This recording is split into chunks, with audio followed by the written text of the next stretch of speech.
common to think that when we're working, we need to be saving for retirement. And then once we retire, that's the point at which we can begin enjoying everything that we've saved.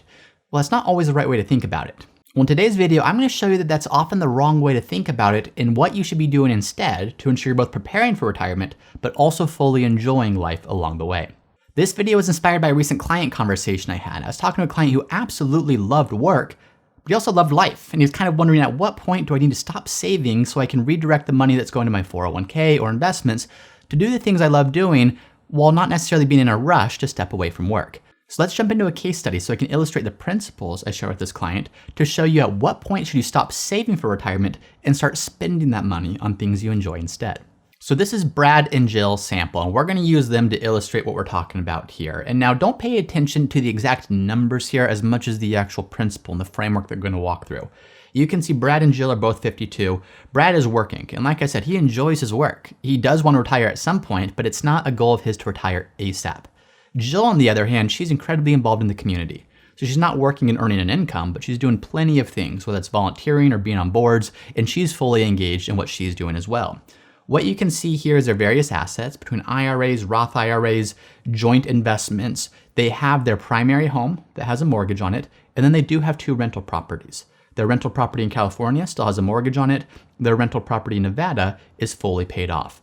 And what they were saying is, look, as much as we love work, we do feel a little burned out sometimes because it's almost as if everything that we're doing for work, all the money we're earning is going into preparing for the future, to saving for retirement.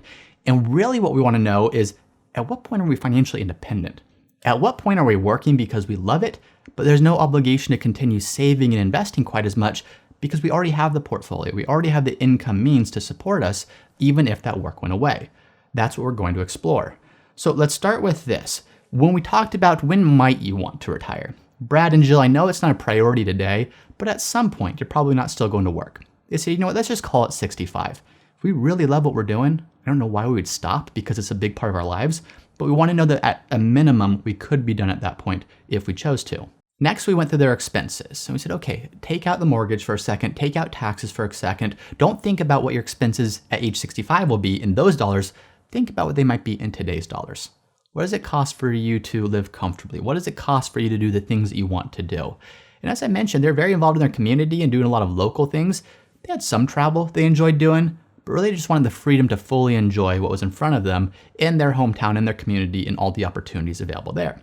So we worked through it, and it was about $7,500 per month or so, and then we added on some retirement costs to that as well. If they were going to retire pre-Medicare, we estimated it to be about $9,000 per year for each of them in those premiums. As I mentioned, we're starting with an assumption of age 65, but I'm plugging this in so I could illustrate for them what if you did retire earlier, what extra expenses would we need to plan for at that time.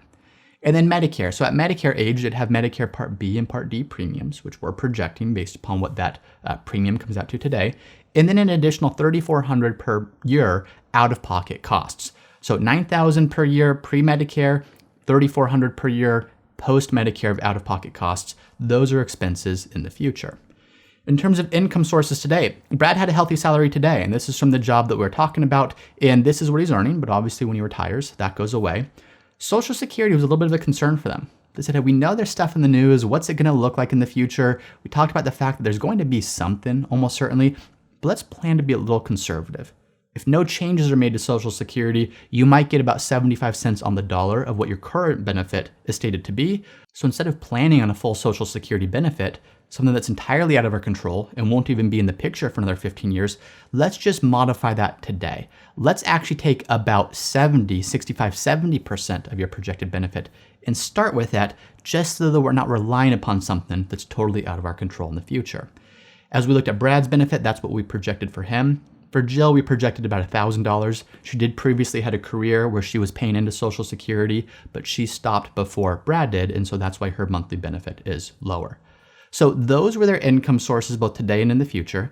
And then their savings. They're saving fairly aggressively. Brad is maxing out his 401k, so that's $30,500 per year because he's over 50.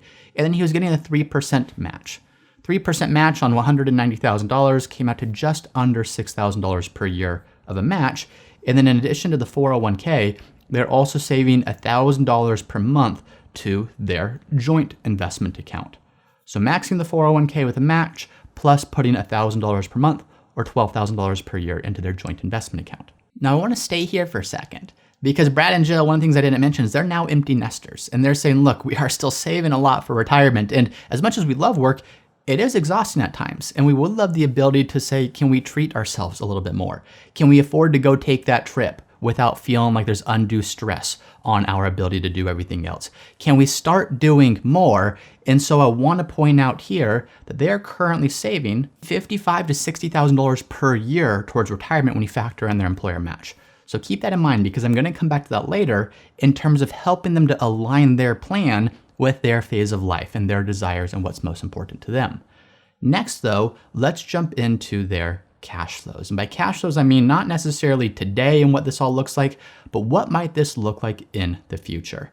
So today they have an income. And that income today is coming from Brad's salary. That salary allows them to save, it allows them to live, it allows them to do everything that they need to do. I'm gonna fast forward to their projected retirement date. You can see these income flows go away after the age of 64, and all of a sudden that income goes to zero. So what we're looking at here is before coming back to today, I first wanted to take Brad and Jill out into the future. Say, Brad and Jill, are you on track to be okay? If the answer is yes, then we can come back to today and start understanding what can you do better to optimize the savings or maybe even decrease the savings so that you can get the most out of life today with your money as opposed to feeling like everything's being pushed out decade and a half into the future. So when Brad retires, salary of course goes away. Social Security will kick in at a point, but we're assuming both of them would collect at full retirement age, which means 2 years of zero benefits. So as we go back to income flows there, nothing from Social Security the first couple of years. And keep in mind, Social Security, the benefits we're projecting is a modified benefit. It's about 70% of what they would actually be eligible for if they were to look at their statements today. That's not their only income source. As we mentioned, they have 2 rental properties. Here's their California property and their Nevada property. After about 13 years or so of adjusting this income for inflation, here's the total income they could expect to receive from that. So when we look at their total income flows, you can see that in this column right here. This column right here shows their total income where the first 2 years is just from rental income, and then you can see that jumps up as their Social Security also kicks in. What we're comparing that to is their expenses. So if we drill down into here, their living expenses, this is the $7,500 per month in today's dollars. So $7,500 per month today represents $90,000 per year today, but that's today. The cost of everything is going to be higher in the next 13, 14, 15 years. So we need to apply an inflation factor to that. This $132,000 per year represents what $90,000 per year today does, adjusted for inflation. And so you can see we're saying, Brad and Jill, this is how much we need to plan for you to be able to generate an income. And not just income, but excess income. After the mortgages are paid, after taxes have been paid, after medical expenses have been paid, that's how much you need to have left over. So that's their living expenses. The next expense is mortgage. These mortgage expenses won't be here forever, but they've recently refinanced some of these mortgages, so they might be here for a long period of time. One of our conversations is going to be, do we pay that off early? But before going there, we want to at least reflect, what if they didn't, and what if their total mortgage payments plus property taxes and insurance, which will never go away, stay here as an additional expense as well. So that's what we have so far. Their expenses here, and this living expenses, that's what it costs for them to do what they want to do. Plus they need something for housing. So property taxes, insurance, mortgage payments. Plus there's going to be healthcare expenses. And then here's actually the expenses for their rental properties. So here's a California rental property in the schedule for when that might be paid off. And then next, here's the Nevada rental property. As I mentioned, there's no more mortgage on that, but that doesn't mean property taxes go away. It doesn't mean insurance goes away. So these are expenses that we need to project out for the rest of their life. So as we start to drill down into all of their expenses, we said, Brad, Jill, here's what you need. I'm going to go back to age 65 here, first year retirement. Here's what you need, but then here's the cost of staying in your home. Here's the cost of healthcare. Here's the cost of your rental properties. We looked at income separately, if you recall. So there's income coming from those properties, but also expenses. And here's the total expenses. Now, those total expenses are after you've paid your federal and state taxes. So we also need to make an estimate for what will taxes look like, because once we do that, then we get the total outflows. Total outflows is really total expenses that you need to have to pay taxes, to pay your rental property, mortgages, property tax, etc., to pay your personal residence, mortgage, property taxes, etc., to pay health insurance, and then finally to be left over with $7,500 per month in today's dollars. So year by year for them, we said, what's the difference between your total expenses and your total inflows, whether from rental income or Social Security, and then the net flows is us telling them this is what needs to come from your portfolio. And you can see how this number changes over time. Well, we're so far out from retirement for them. We're still talking about 13 plus years. So I told them this. I said, hey, by the time that you actually retire, we're going to drill into this a little bit deeper and talk about withdrawal rates and talk about getting much more specific. It's too early to do that right now. Instead, I just want to show you a high-level projection of what you're on track for. Of your portfolio, here's that value today, excluding the real estate. And as we look at this portfolio, it's projected to grow over time until 65 when you retire. And then even once you retire, your portfolio is projected to keep growing. Now, I'm assuming, and by the way, this assumption does not by any means a guarantee. It's just a starting place. I'm making a bunch of assumptions here, but an 8% growth rate while they're working, a 6% growth rate in their retirement years on their assets. Not to say that's a guarantee, it's certainly not, but we have to assume something along with all the other assumptions here. So based upon all that, what you see is I could say, Brad and Jill, you're very much on track for your retirement goals here. What I'm concerned about isn't are you going to be able to retire? It's are we sacrificing some incredible years today because we're maxing the 401k. We're saving $12,000 per year to the joint account. We're doing the things today, or we're prioritizing long-term savings at the cost of being able to do cool things with that money today. Not bad to save for the future. It's prudent and it's wise to save for the future. But let me show you something real quick, Brad and Jill. And we started working through this. I said, let's just assume, don't do this yet, but let's just assume, what if you shut down your savings almost completely? So your joint account savings, you're currently doing $12,000 per year. I'm going to take that down to zero. Your 401k, I would hate to see you not get the match because that's truly just free money. So instead of maxing that out, save $6,000 per year. That comes out to about 3% of your salary, which means you get the full 6% match from your employer. So let's drop that down to $6,000 per year. So when you do that, what it's going to do for you, Brad and Jill, is that's about $36,500 of less dollars you're putting away for retirement that you would have today. Now, there's a tax deduction for a lot of those dollars going to your 401k. So if we add back or deduct from that the tax deduction that you're no longer getting, it's still about $27,000, $28,000 per year of extra money you would have today. Can you tell me a few things you might want to do with that money? So, oh yeah, James, we can tell you lots of things we'd want to do with that money. Okay, cool. Keep that in mind for a second, because let's now see the impact on your long-term plan if we were to do this. Would this be too devastating to your retirement goals to become a reality? Well, we looked at this and we said, yeah, that's a lot fewer dollars you might have at the end of your lifetime if you do some of these things today.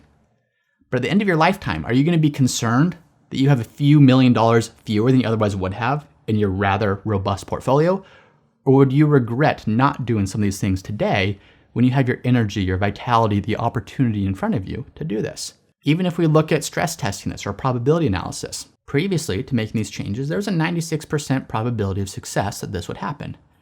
After making these changes, there's about a 90% probability of success. So still very high, especially for something that's still so far out into the future. So as I come back here, I said, as your planner, not only do I think you should consider doing some of these things, but I strongly recommend it because I feel very good about your long-term projections, especially considering the fact that, Brad, you have no intention of retiring anytime soon. Your work brings a lot of purpose and fun to your life, so let's not plan on doing that. Let's just make sure that while you are working, you're fully living today as well. Now, by the way, just because many of you reach out and ask as I go through some of these videos, this software is available for you to purchase as well. And you can get that through our Retirement Planning Academy. A link is in the resources. Just wanted to mention that because I know a lot of you reach out after I do this. But that's not all. I wanted to continue this conversation with Brad and Jill. I said, here's the reality. In my experience, this isn't the only thing that changes, meaning when you back down retirement contributions, all else isn't equal. And what I mean by that is, hey, Brad, today you love work. Jill, today you love what you're doing. But if you keep on going like this, of really working hard at work and feeling like you're not able to get everything else outside of work that you would want to, feel restricted and more limited in your ability to do some of the fun things you want to do, that passion for work is probably going to start to fade much quicker than if you were able to fully enjoy work and fully enjoy life outside of it. Here's what typically happens in my experience. For a lot of people, it's gonna go something more like this. Let's assume you never made these changes. So Brad, you're still maxing your 401k, you're still doing the $12,000 per year to your joint investment accounts. That's good today, and you have your energy today. But 65, you might not be feeling the same way by 65. Meaning, we might be having a conversation by the time you get to 62 or your early 60s saying, James, that passion I had, that zeal I had, that energy I had a decade ago, I no longer have it. And in fact, I'm ready to retire because it's time to start living as opposed to just working and deferring forever. So I say, okay, well, it's probably possible. Could you do it? You could probably do it. Here's what that new projection looks like. Here's the probability of success. Your probability of success would be 90% in terms of your ability to make this happen at age 62, as opposed to 96%, which is the probability of success if you were to continue saving like you're saving all the way until age 65. Here's what I see though. People who implement some of what we're talking about today, they say, you know what, yeah, we're gonna do this. We're gonna drop our 401k. We're gonna fully shut off our investments. We're gonna take those trips today. We're gonna spend today and almost live like we're retired, except we still have a job, of course, that we have to go to. When you do that, it's not 62 that you work till. It's not even 65 that you work till. If you're in a job that you enjoy and provides meaningful benefits to you beyond just the paycheck, you may continue that even further. You may say, why would we stop doing this? If I love this and I love work outside of it, I see a lot of people say, why not continue? And I say this a lot. Work is a great thing. I talk a lot about retirement, but if you love work, no reason to change that. Just make sure work's not holding you back from your ability to do other things that are also important. So as I update this here of what if you did pull back, in a lot of cases, that means people end up working longer. What you can start to see is your probability of success is significantly higher than it would have been if you kept grinding, kept saving, kept maxing out, but burned out a few years earlier.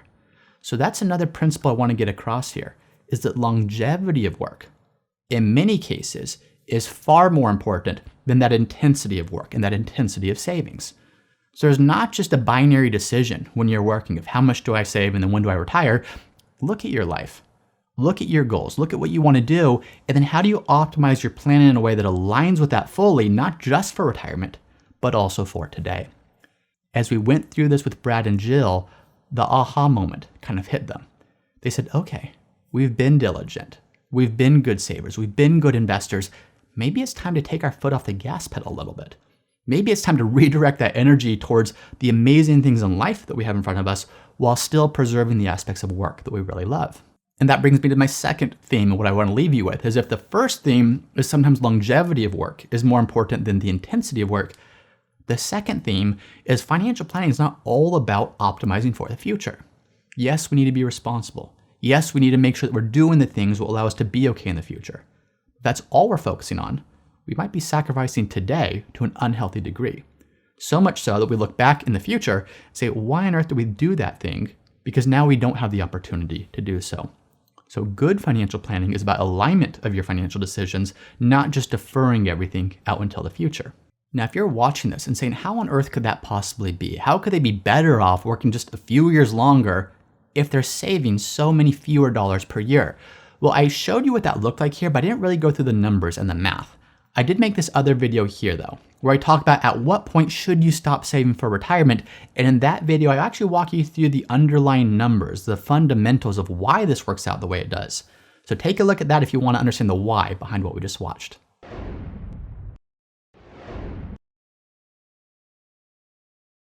Once again, I'm James Knoll, founder of Root Financial. And if you're interested in seeing how we help our clients at Root Financial get the most out of life with their money, be sure to visit us at www.rootfinancialpartners.com.